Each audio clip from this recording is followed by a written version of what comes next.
Jeffrey Epstein के case के बारे में तो आपको पता ही होगा, लेकिन शॉकिंगली इस केस में हमारी कंट्री के प्राइम मिनिस्टर का नाम भी आ गया है। तो चलिए जानते हैं क्या पीएम मोदी एक्चुअली में इस केस से रिलेटेड है या सिर्फ ये एक फॉल्स र्यूमर है। तो जेफरी एप्स्टीन के बारे में तो आपको पता ही होगा, ये बड़े बड़े अमेरिकन बिजनेसमैन और पॉलिटिशियंस को जब वो लड़कियां सप्लाई करता था अपने स्कूल से। इसका एक आइलैंड था, उधर जो वो लड़कियों को सप्लाई करता था। लेकिन इसने पीएम मोदी के लिए कुछ ईमेल्स भेजे थे। तो अब ये स्पेकुलेशंस की जा रही हैं कि पीएम मोदी भी अब इस केस से रिलेटेड हैं। तो चलिए जानते हैं कि उस ईमेल में क्या था। पहली ईमेल में था, the prime minister of India took advice and dance and sing for the benefit of the US president, they both met few weeks ago and it worked. उसने डेट भी मेंशन की है 6 जुलाई 2017। आगे वो बोलते हैं अपनी ईमेल में कि वो पीएम मोदी और डोनाल्ड ट्रंप की, जो कि प्रेसिडेंट है अमेरिका के, ये उनकी और भी मीटिंग फिक्स कर सकता है। ये 2017 की बात है कि वो उनकी और भी मीटिंग फिक्स कर सकता है। वो इसने इस ईमेल में बोला, आप देख सकते हैं। तो ये जेफरी एप्स्टीन ने अपनी ईमेल में ऐसा बोला था पीएम मोदी के लिए। The Indian Prime Minister Modi took advice and danced and sang in Israel for the benefit of the US president. They had met a few weeks ago. It worked.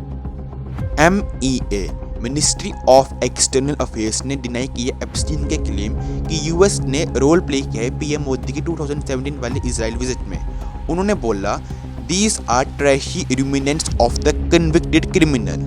हमने तथाकथित इप्स्टीन files के एक email message की report देखी है जिसमें प्रधानमंत्री और उनके इजराइल यात्रा का जिक्र है। जुलाई 2017 में प्रधानमंत्री की इजराइल की आधिकारिक यात्रा के अलावा ईमेल में बाकी बातें एक दोषी अपराधी के बकवास से ज्यादा कुछ नहीं है। इन्हें उसी तिरस्कार से नजरअंदाज करना चाहिए जिसके वो लायक है। फिर कांग्रेस ने पीएम मोदी को टारगेट कर बोला कि ये मैटर ऑफ नेशनल डिग्निटी है। कांग्रेस आगे ट्वीट करती है, Narendra मोदी's name has surfaced in the Epstein files. America's serious rapist, child sex offender and human trafficker Jeffrey Epstein wrote in an email on July 9, 2017. ये कांग्रेस ने ट्वीट किया कि जेफरी एप्स्टीन ने ऐसा बोला है। और भी बहुत सी पार्टीज थी जिन्होंने पीएम मोदी के अगेंस्ट ट्वीट किया, उनको टारगेट किया कि हमारे कंट्री के जो रिस्पेक्टेड प्राइम मिनिस्टर है उनका नाम इस लिस्ट में कैसे आ सकता है, जो कि जेफरी एप्स्टीन के केस की लिस्ट है उसमें। लेकिन ये कंप्लीटली फॉल्स क्लेम थे। शर्मनाक है, इसका अंदाजा आप खुद लगाइएगा जो कुछ बातें मैं अगले कुछ मिनटों में कहने जा रही हूं। एप्स्टीन फाइल्स में अब भारत के प्रधानमंत्री नरेंद्र मोदी का नाम आ गया है। अमेरिका के सीरियल रेपिस्ट, बाल यौन शोषण के अपराधी, मानव तस्करी के अपराधी जेफरी एप्स्टीन ने 9 जुलाई 2017 को एक मेल में लिखा, The Indian Prime Minister Modi took advice and danced and sang in Israel for the benefit of the US President. They had met a few weeks ago. It worked.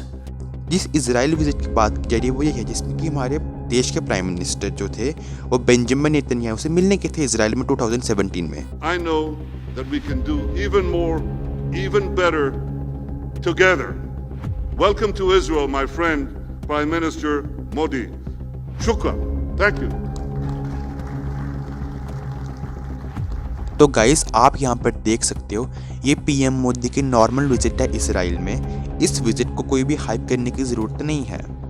तो जो लोग इस visit को hype कर रहे हैं वो एकदम गलत काम कर रहे हैं। ये एकदम एक नॉर्मल विजिट है। तो आगे सवाल ये पैदा होता है, क्या पीएम मोदी एक्चुअली में इस केस से लिंक्ड हैं या ये उन पर सिर्फ फॉल्स एलिगेशन लग रहे हैं। तो मिनिस्ट्री ऑफ एक्सटर्नल अफेयर्स ने खुद सामने आकर क्लियर किया कि पीएम मोदी इस केस से बिल्कुल भी लिंक्ड नहीं है। ये उनके ऊपर सिर्फ फॉल्स एलिगेशन लग रहे हैं और पीएम मोदी एकदम निर्दोष हैं। उनके ऊपर ये सिर्फ फॉल्स एलिगेशन लगाए जा रहे हैं। तो गाइस ये मिनिस्ट्री ऑफ एक्सटर्नल अफेयर्स का कहना था। तो आपका क्या कहना है आप हमको कमेंट में बताइएगा। तो आज की वीडियो के लिए इतना ही। चैनल पर नए हो चैनल को प्लीज़ सब्सक्राइब कर दो। Thank you so much.